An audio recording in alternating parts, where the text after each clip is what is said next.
الله فلا مضل له ومن يضلل فلا هادي له ونشهد أن لا إله إلا الله وحده لا شريك له ونشهد أن محمدا عبده ورسوله أما بعد فإن خير الحديث كتاب الله وخير الهدي هدي محمد صلى الله عليه وسلم وشر الأمور محدثاتها وكل محدثة بدعة وكل بدعة ضلالة وكل ضلالة في النار. أعوذ بالله من الشيطان الرجيم. بسم الله الرحمن الرحيم. أأرباب متفرق خير أم الله الواحد القهار. وقال تعالى إن الله لا يغفر أن يشرك به ويغفر ما دون ذلك لمن يشاء ومن يشرك بالله فقد ضل ضلالا بعيدا.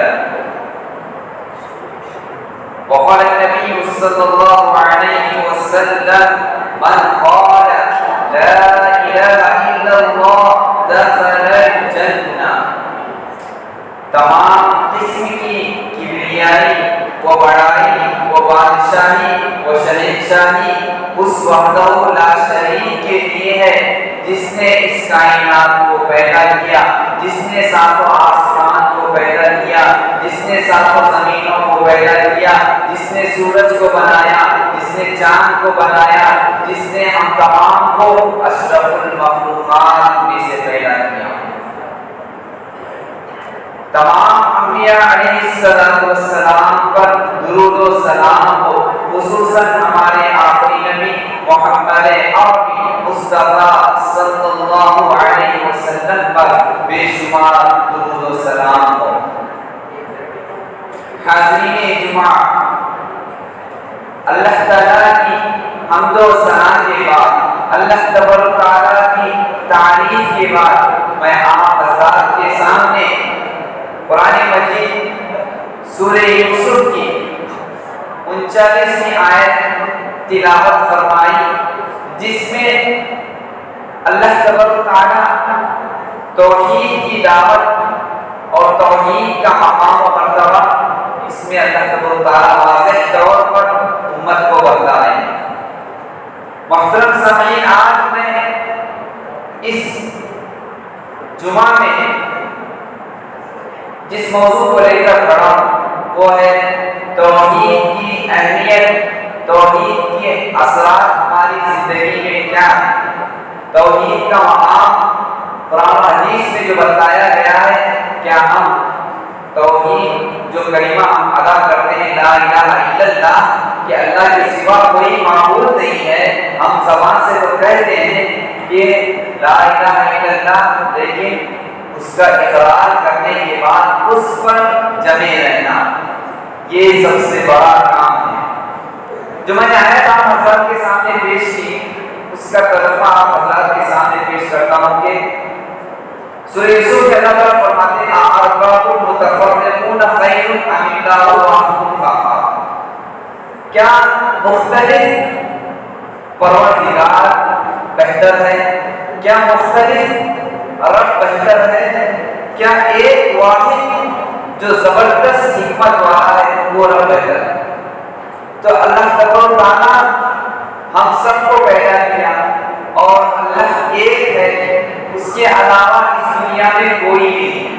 ہم کو پیدا کرنے والا اللہ تبارک و تعالیٰ، انسانوں کو پیدا کرنے والا اللہ تعالیٰ، شیطانوں کو پیدا کرنے والا اللہ تبارک و تعالیٰ، تمام مخلوقات چرند پرند جانور جتنے بھی مخلوقات ہمارے آنکھوں کے نظر کے سامنے نظر آ رہے ہیں اور آئیں گے بھی. زمین حشرات الارض، زمین میں جتنے بھی چلنے والے چوپائے نظر آ رہے ہیں، اور اسی طرح ہم سب جانتے ہیں کہ پرندے اڑ رہے ہیں اور مختلف قسم کے نئے قسم کے پرندے اور نئے قسم کے جانور ہم کو نظر آتے ہیں. تمام جو مخلوقات ہے، تمام جو تخلیق ہے، اس کو پیدا کرنے والا، اس کے پیچھے اگر کوئی ہے تو ذات باری تعالیٰ خود اللہ تعالیٰ ہے. ایک اللہ ہے جو ہم سب کو پیدا کیے اور کوئی نہیں ہے. تو یہی اللہ تعالیٰ فرما رہا ہے کہ بہت سارے رب بہتر ہے یا ایک رب بہتر ہے.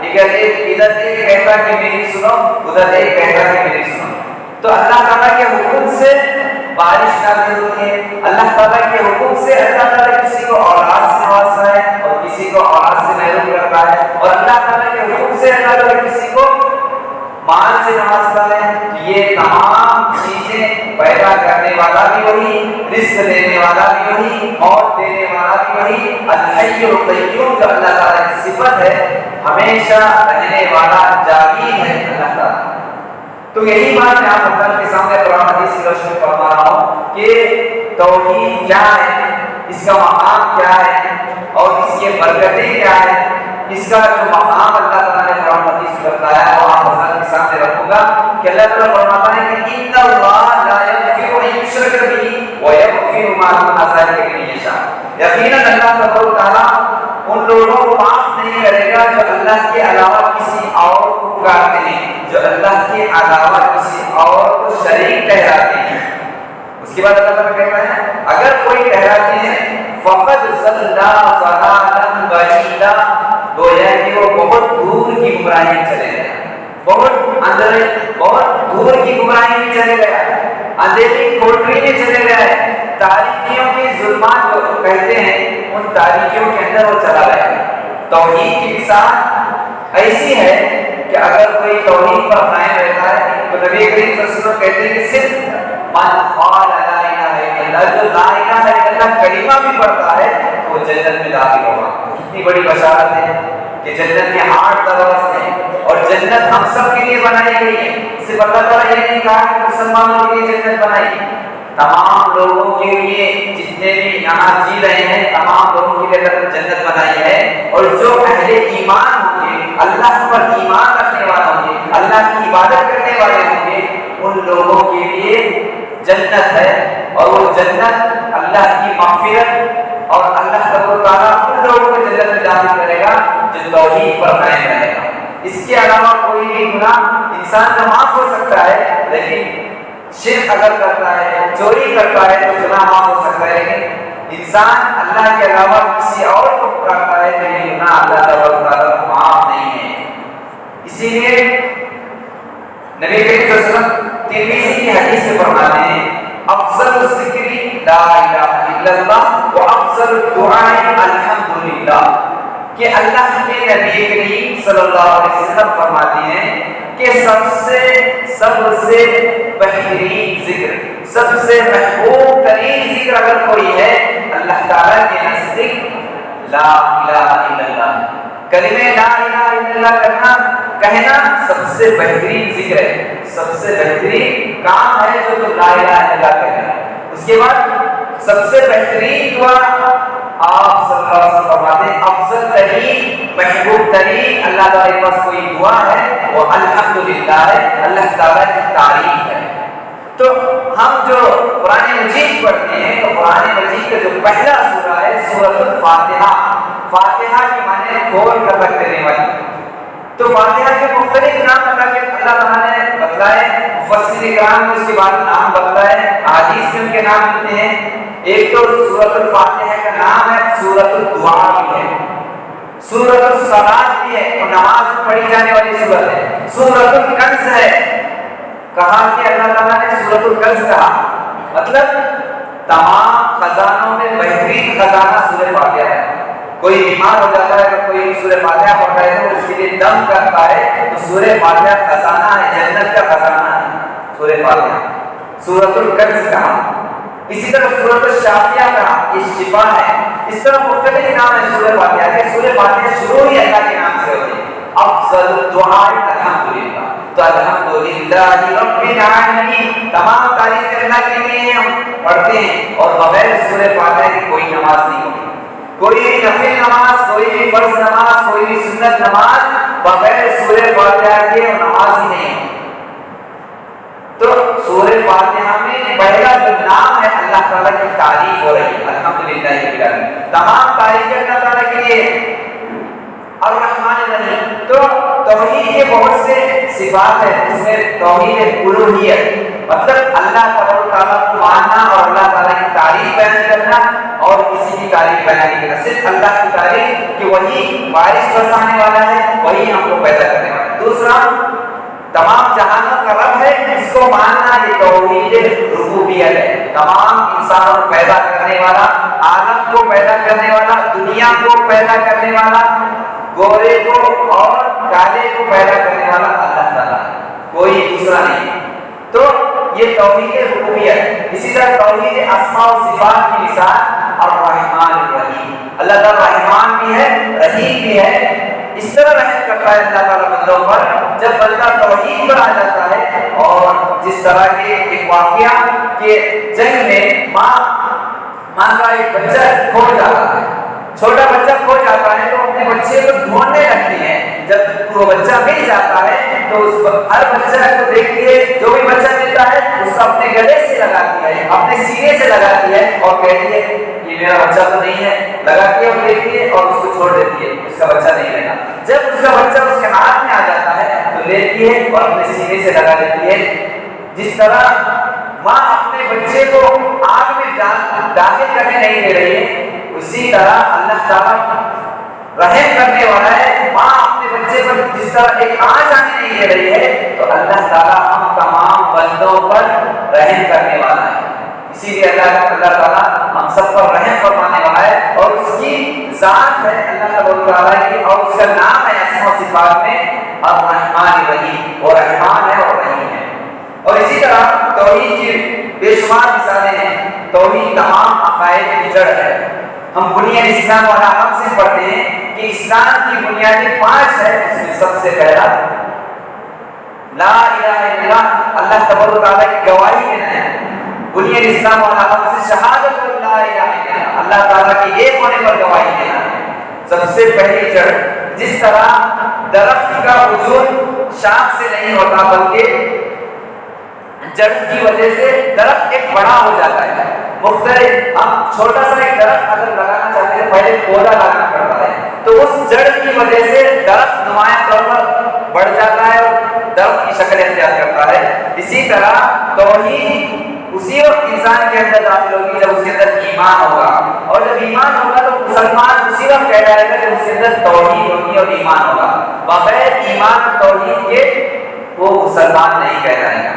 اور اسی طرح بغیر توحید کے لا الہ کا اقرار کرنے کے بعد اس کی تعلیمات پر عمل کرنا چاہیے کہ اللہ تعالیٰ ایک ہے، پیدا کرنے والا ایک ہے، ہم کو شفا دینے والا وہی ہے، بیماری دینے والا وہی ہے، اور ہم حاجت بھی اس کی۔ اللہ تبارک و تعالیٰ خود سورہ اخلاص، ایک صحابی تھے جو ہر نماز میں سورہ اخلاص کی تلاوت کرتے، خود اللہ احد کی تلاوت کرتے۔ توحید کا کتنا بڑا مرتبہ ہے دیکھیے کہ اس سورہ اخلاص ایسی سورت ہے جس کا نام سورۃ الاخلاص ہے، لیکن ہم پورا سورہ پڑھیں گے تو اس میں اخلاص کا ذکر نہیں۔ قل هو اللہ احد اللہ الصمد، آپ کہہ دیجیے کہ اللہ ایک ہے، اللہ الصمد، اللہ بے نیاز ہے، لم یلد ولم یولد، نہ اللہ کی کوئی اولاد ہے نہ ہی کوئی اللہ کو پیدا کرنے والا ہے، ولم یکن لہ کفوا احد، اللہ تعالیٰ کے علاوہ کوئی ہمسر نہیں ہے، اللہ تعالیٰ کے علاوہ کوئی شریک نہیں ہے۔ تو یہ ہم پڑھتے ہیں سورۃ الاخلاص، تو اس میں توحید کی پوری دلیل بتلائی گئی کہ اللہ تعالیٰ ایک ہے، پیدا کرنے والا بھی وہی ہے۔ تو میں کہہ رہا تھا کہ صحابی جو سورۃ الاخلاص کی تلاوت ہر نماز میں پڑھتے ہیں، ہر نماز میں سورۃ اخلاص کی تلاوت کرتے ہیں، پہلی رکعت میں کوئی سورہ ایلاف قریش پڑھتے ہیں، پھر سورہ ناس پڑھتے ہیں، اسی طرح دوسری رکعت میں سورہ نصر پڑھتے ہیں، پھر سورہ اخلاص پڑھتے ہیں۔ صحابہ کرام کے پاس جب بات پوچھی گئی کہ ایک صحابی جو ہر نماز میں سورہ اخلاص کی تلاوت کرتے ہیں، کیا وجہ ہے؟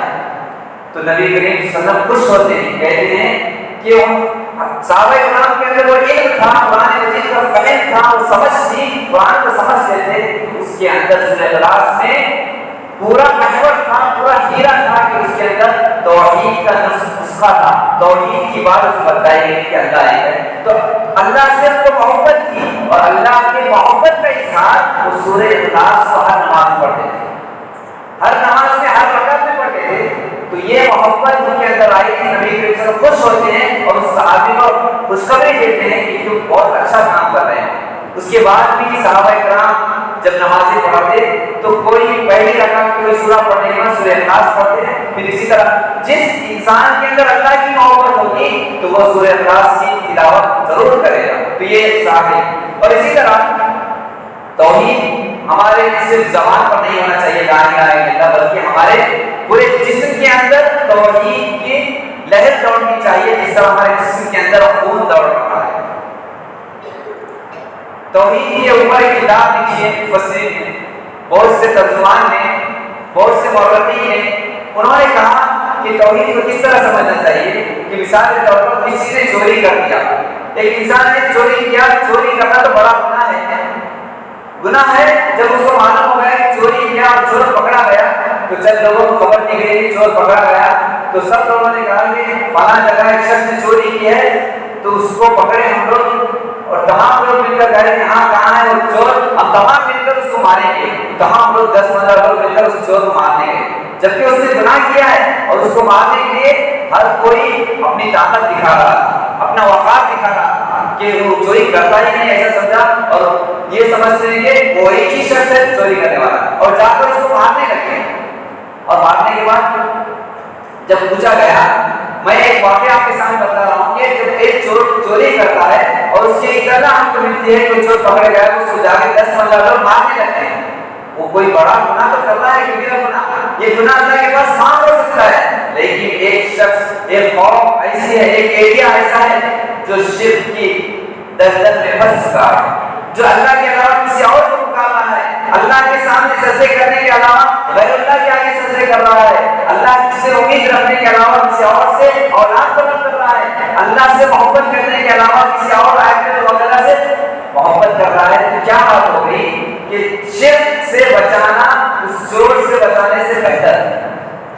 یہ شرک انسان کو جہنم کی طرف لے جاتا ہے، لیکن ایک چور چوری کرنے کے بعد اس کا گناہ اللہ تعالیٰ معاف کرتا ہے، لیکن شرک کو معاف نہیں کر سکتا۔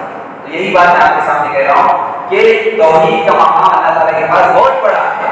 تم اللہ کے رسول صلی اللہ علیہ وسلم فرماتے ہیں کہ آپ صلی اللہ علیہ وسلم فرماتے ہیں کہ من ماتا یجعل للہ ندا، جو شخص اس حال میں مرے کہ وہ اللہ تعالیٰ کے علاوہ کسی اور کو شریک ٹھہراتا ہو تو گویا کہ وہ جہنم میں چلا جائے، اور جو شخص اس حال میں مرے کہ وہ اللہ تعالیٰ کا نام لے رہا ہو تو وہ جنت میں جائے گا۔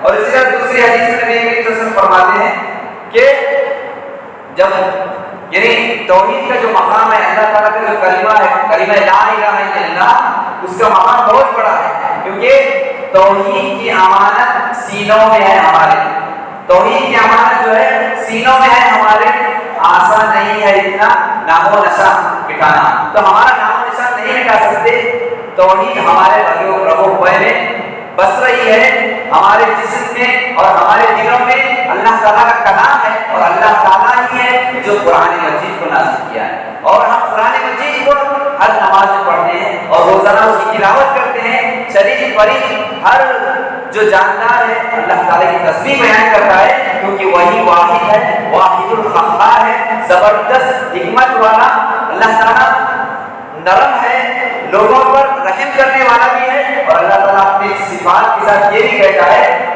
کہ شدید العقاب، اللہ تعالیٰ سخت پکڑنے والا بھی ہے، اللہ تعالیٰ جہاں بندوں پر رحم کرنے والا بھی ہے وہیں بندوں کو سخت پکڑنے والا بھی ہے، اسی لیے اللہ تعالیٰ کو ڈھیل دے رہا ہے۔ آج اگر کوئی شخص انتخاب کرتا ہے تو ہمارے سامنے جب خبر آتی ہے تو ہم دنیا میں اتنے ملوث ہو چکے ہیں، اتنے مشغول ہو چکے ہیں کہ ہمارا دوست، ہمارے رشتہ دار کا انتقال کی خبر آتی ہے تو ہم انا للہ بھی نہیں پڑھتے، میرے پاس وقت نہیں ہے، دیکھتے بھی نہیں اور خبر میں نہیں اور فون میں نہیں اٹھاتے۔ آج کی حالت، ایک بھائی کو دوسرے بھائی کی تکلیف میں جانا، دوسرے جنازے میں جانا، اس کو کتنا اجر ہے، جب تک نبی کریم صلی اللہ علیہ وسلم فرمایا کہ جو جنازے میں شریک ہوتا اس کو ایک قیراط پہاڑ کے برابر ثواب ملتا ہے، اگر وہ قبرستان تک جاتا ہے تو 2 پہاڑ کے برابر ثواب ملتا ہے۔ تو ہم جانے کی دور کی بات نماز میں بھی شریک نہیں ہوتے، اور نماز میں شریک اسی وقت ہو سکتے ہیں کسی کے جنازے میں جب تعلقات زیادہ ہوں گے، اگر کسی کا انتقال ہو جاتا ہے ہمارے پاس خبر آتی ہے تو ہم انا للہ پڑھ کر اس کی عیادت کے لیے جائے، اس کے گھر والوں کو صبر کی تلقین کرے، یہ رسول صلی اللہ علیہ وسلم کی تعلیمات ہیں۔ جب ہم کو آخرت کی یاد آئے، آج وہ انسان گیا، ہم کو اس سے یہ معلوم کرنا چاہیے کہ ہم کو سبق لینا ہے کہ آج انسان 30 سال جی کر چلے گیا، ہم کو اللہ تعالیٰ نے اور عمر دی ہے، ہم جی رہے ہیں، ہماری سانس چل رہی ہے، تو ہم کو اور اچھی طرح عبادت کرنی چاہیے۔ رسول صلی اللہ علیہ وسلم فرماتے ہیں کہ جب تم نماز پڑھ رہے ہو، کوئی بھی نماز، تو یہ سمجھ کر پڑھو کہ یہ میری زندگی کی آخری نماز ہے، میری زندگی کی آخری رکعت ہے، میری زندگی کا یہ آخری سجدہ ہے، آخری رکوع ہے۔ یہ سمجھ کر اگر تم نماز پڑھو گے تو سمجھو کہ تم اللہ تعالیٰ کو صحیح معنی میں اللہ کی عبادت کر رہے ہو، صحیح معنی میں اللہ تعالیٰ نے جو زندگی کی ہے اس کی یقین کی اوقات کو جان رہے ہو۔ یہ جو زندگی کی یہ نعمت ہے، یہ اللہ تعالیٰ نے عطا کی ہے، کسی اور نے عطا نہیں کی ہے۔ کوئی بھی کسی ڈاکٹر سے نہیں بول سکتا کہ مجھ کو اور 10 منٹ اور 10 سال جینے کے لیے موقع دیجیے، یہ نہیں بول سکتا۔ اگر بولا بھی تو اس کو زندگی نہیں ملے گی۔ زندگی دینے والا اللہ ہے، موت دینے والا اللہ ہے۔ اسی لیے ہم کو اللہ تعالیٰ سے دعائیں کرنا چاہیے، دعائیں مانگنا چاہیے۔ تو میں کہہ رہا تھا کہ حضرت موسیٰ علیہ السلام نے بھی اللہ تعالیٰ سے سوال، اللہ تعالیٰ سے کہا کہ مجھ کو ایک ایسا اچھا کلمہ سکھائیے جو مجھ کو تمام جہان میں جو پڑھوں اور اللہ تعالیٰ مجھ سے خوش ہو جائے۔ اللہ تعالیٰ خود کہہ رہا ہے، جب موسیٰ علیہ السلام نے کہا کہ مجھ کو ایک اچھا کلمہ سکھا دیجیے، تو اللہ تعالیٰ نے کلمہ لا الہ الا اللہ پڑھنے کو کہا۔ تو موسیٰ علیہ السلام نے کہا کہ یہ تو دنیا کے تمام لوگ بھی پڑھتے ہیں، چرند پرند سب کے زبانوں میں، طوطا تک بولتا ہے لا الہ الا اللہ، طوطے کو بھی بولنے لگاتے ہیں لا الہ الا اللہ۔ تو ہر جانور پڑھتا ہے، ہر انسان پڑھ رہا ہے، وہی کلمہ مجھ کو سکھا رہے ہیں۔ تو اللہ تعالیٰ کہتا ہے کہ اگر آسمان و زمین کو، جتنی بھی تخلیق ہے آسمان و زمین کے تمام چیزوں کو ترازو کے ایک پٹرے میں رکھا جائے، ترازو کے ایک جگہ رکھا جائے، اور اسی طرح کلمہ توحید کو ایک ترازو کے ایک پٹرے میں رکھا جائے، تو سب سے بھاری اگر کوئی وزن ہوگا تو کلمہ لا الہ الا اللہ۔ یہ موسیٰ علیہ السلام نے جب مانگا تو یہ کلمہ، اور اس کی بات یہ اللہ تعالیٰ بتا رہے ہیں کہ سب سے بھاری وزن ہوگا۔ اور اسی طرح زبان سے کہہ بھی دیا لا الہ تو کیا حاصل، زبان سے کہہ بھی دیا لا الہ تو کیا حاصل، دل و نگاہ مسلمان نہیں تو کچھ بھی نہیں۔ ہمارا دل بھی مسلمان ہونا چاہیے، ہمارا ایمان بھی مستقیم ہونا چاہیے، قرآن مجید کی تلاوت ہم کرنا چاہیے، صرف نماز میں قرآن پڑھنے کے لیے نہیں ہے بلکہ نماز کے بعد بھی۔ رسول صلی اللہ علیہ وسلم فرماتے ہیں جس گھر میں قرآن مجید کی تلاوت نہیں ہوتی ہے وہ گھر ویران ہے، جنگل ہے، قبرستان ہے جہاں پہ قرآن کی تلاوت نہیں، تو وہ گھر ویران ہے۔ ویران گھر اسی کا ہوتا ہے جہاں تلاوت نہیں ہوتی، اور جس گھر میں تلاوت ہوتی ہے وہاں سے شیطان بھاگ کر چلے جاتا ہے۔ جس گھر میں سورہ بقرہ کی تلاوت ہوتی ہے وہاں سے شیطان کہیں گز دور ہو جاتا ہے۔ تو ہمارے اندر، ہمارے دلوں میں قرآن تو ہے، ہمارے دل کے اندر قرآن ہے، لیکن دل کو اندر قرآن ہے، اس پر عمل نہیں ہے، اس کو ہم زبان پر ظاہر کر رہے ہیں، صحیح معنی میں اس کی تلاوت نہیں کر رہے ہیں۔ ورتل القرآن ترتیلا، جیسا کہ اللہ تعالیٰ نے کہا کہ ترتیل کے ساتھ قرآن کو پڑھیں۔ ترتیل کا مطلب یہ ہے کہ ایسا نہیں کہ میں بیٹھ کر 1 گھنٹہ پڑھ دیا، آج رمضان کا مہینہ ہے میں پڑھا، اس کے بعد کئی مہینوں تک قرآن مجید مساجد میں موجود ہے، ان کو ہاتھ تک نہیں لگایا گیا، اور وہ ہے دھول ان پر لگی ہوئی ہے، کوئی بھی انسان کے اندر اتنی توفیق نہیں ہے کہ وہ قرآن مجید کو اٹھا کر پڑھے، کیونکہ اللہ تعالیٰ جب قرآن مجید کو پہاڑوں پر نازل کیا تو پہاڑ ریزہ ریزہ ہو چکے، اشرف المخلوقات پر نازل کیا، لیکن اتنی نعمت، اتنی فرصت نہیں کہ قرآن مجید کو اٹھا سکے اور ہم پڑھ سکیں۔ وہ آج ہمارے سامنے موجود ہے، تاخوں میں سجایا جاتا ہوں، ہاتھوں پہ اٹھایا جاتا ہوں، دو دو کی پلایا جاتا ہوں۔ یہ تمام چیزیں ہم قرآن مجید کو صرف فصل کے لیے استعمال کرتے ہیں، وعدہ کے لیے استعمال کرتے ہیں، تلاوت کے لیے۔ قرآن مجید جو پڑھتا رہے گا، اللہ کے نبی کریم صلی اللہ علیہ وسلم فرماتے ہیں کہ جب وہ دنیا میں قرآن پڑھ رہا ہے تو جتنا وہ پڑھتے رہے گا ویسا ہی منازل جنت کے وہ طے کرتا رہے گا۔ تو یہ ہمارے سینوں کے اندر قرآن مجید ہونا چاہیے۔ اور اسی طرح کلمہ توحید ہم اقرار کرتے ہیں، اس کا اللہ تعالیٰ کے پاس، اللہ تعالیٰ نے جو ہمیں نعمت سے سرفراز کیا توحید، یہ بہت بڑی نعمت ہے، لا الہ الا اللہ، کیونکہ اللہ تعالیٰ ایک بندے کو بلائے گا قیامت کے دن۔ حدیث ہے، بہت مشہور حدیث ہے، 99 رجسٹر اس کے لائیں گے، ایک بندہ سامنے آئے گا 99 رجسٹر، 99 رجسٹر لائیں گے، اور اللہ تعالیٰ اس سے پورے حساب کتاب کرے گا، اور 99 رجسٹر ایسے ہوں گے جب وہ جو بندہ ہوگا سامنے ان رجسٹر کو دیکھے گا تو مد البصر وہ رجسٹر کو دیکھتا رہے گا، اس کی آنکھ کی نظر جہاں بھی جا رہی تھی وہ رجسٹر اتنا بڑا ہوگا کہ اس کی آنکھ کی جو گہرائی ہے اتنا بڑا ہے کہ وہ ختم نہیں ہو رہا. تو بعد میں تمام حساب و کتاب ہوگا. پھر اللہ تعالیٰ کہے گا کیا کوئی اچھا عمل ہے جو جنت میں جا سکے؟ تو نبی کریم صلی اللہ علیہ وسلم کہتے ہیں اس حدیث میں کہ اس بندے سے کہا جاتا کہ ایک عمل ایسا ہے جس کے بدلے جنت میں جا سکتا ہے. وہ کیا ہے؟ ایک چھوٹا سا وقت نکالا جائے گا, ایک پرزہ نکالا جائے گا, اس میں لا الہ الا اللہ ہوگا جو تمام گناہوں کو مٹا کر جنت میں لے جائے گا. تو سب سے بھاری ہوگا. تو یہ چیز ہے. ارے ہم تمام کو معلوم ہونا چاہیے. ہم پڑھتے ہیں کہ جس طرح کے فرعون کو اللہ تعالیٰ نے سلطنت سے نوازا لیکن وہ توحید سے خالی تھا. اسی طرح قارون کو خزانے سے نوازا تھا, مال و دولت سے نوازا تھا, لیکن وہ ایمان کی دولت سے خالی تھا. اسی طرح اللہ تعالیٰ نے ابو لہب کو خوبصورت بنایا تھا, اچھا بنایا تھا, بہت خوبصورت بنایا تھا, لیکن وہ توحید سے خالی تھا. یہاں تک کہ حضرت عائشہ رضی اللہ عنہ کہتے ہیں کہ عبداللہ بن جدعان ایک شخص رہتے جو غریبوں کی مدد کرتے تھے, صلہ رحمی کرتے تھے, حاجیوں کو پانی پلاتے تھے. کیا ان کا عمل قابل قبول ہے؟ انہوں نے ایمان نہیں لایا تھا, اس لیے ان کے لیے جنت نہیں ہے. تو یہ بے شمار مثالیں ہیں. توحید سب سے بڑی دولت ہے. توحید سب سے بڑی دولت ہے. اللہ تعالیٰ سے دعا ہے کہ اللہ تعالیٰ ہم تمام کو توحید پر قائم رکھ. اللہ تعالیٰ ہمیں موت دے تو توحید پر موت دے. اللہ تعالیٰ ہمارے تمام کے صغیرہ کبیرہ گناہوں کو معاف فرمائے. آمین. استغفر اللہ ولکم ولسائر المسلمین انہ تعالی تواب کریم